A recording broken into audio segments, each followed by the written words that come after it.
popcorn ceiling removal. You know what's funny about this niche? I have not actually done this niche, but I had a client that, sorry, it wasn't even a client. It was a potential client. I remember sitting down, and I actually was in another state, and we had a lunch in another state. And this person, I was trying to target them for epoxy, which is another one that I haven't even listed down. And I've done a lot of epoxy. Man, I've done so many niches, guys.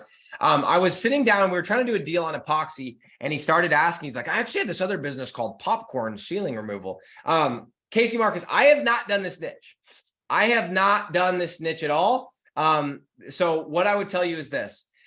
You got to just look at the things that matter, right? Number one is, what is the ticket size? To my knowledge, it's a pretty high ticket thing. To my knowledge, this costs you a couple $1,000, right? Probably similar to like a tree service in terms of like cost.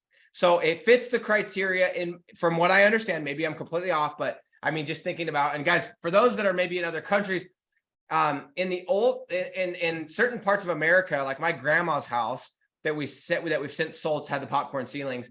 And instead of having like this texture like this, it would literally look like popcorn. It's like it's like bumpy ceiling, and I don't even know what it is, but people are going in, they're removing those and changing them out. But to my knowledge, it's pretty high ticket. To my knowledge, the search volume will be decent in certain markets. So that would be the only thing I would think about, is like, okay, it's not, these popcorn ceilings, they're not building them anymore. So is there going to be enough volume in the city that I'm going into? And my assumption is yes, because how many homes were built with popcorn ceilings?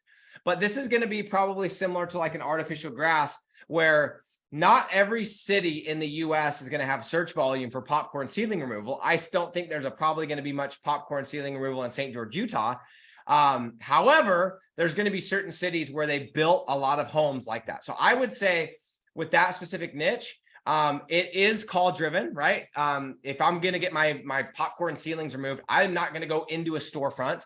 I'm just going to call a local company, Google a local company. It's not really brand driven, because removing a popcorn ceiling from one guy to the next is going to be pretty equal. There's not really much better job that you could do. It's just going to come down to price, which means that it fits. So everything makes sense. The only thing I would make sure of is that the search volume is there. But I like the niche. I actually have heard of people doing the niche, not anyone that I can say like, oh yeah, it was this person that I could text and ask. But in other groups, I've seen people do this. So I think you're safe to try that out. Just make sure that you get the right city.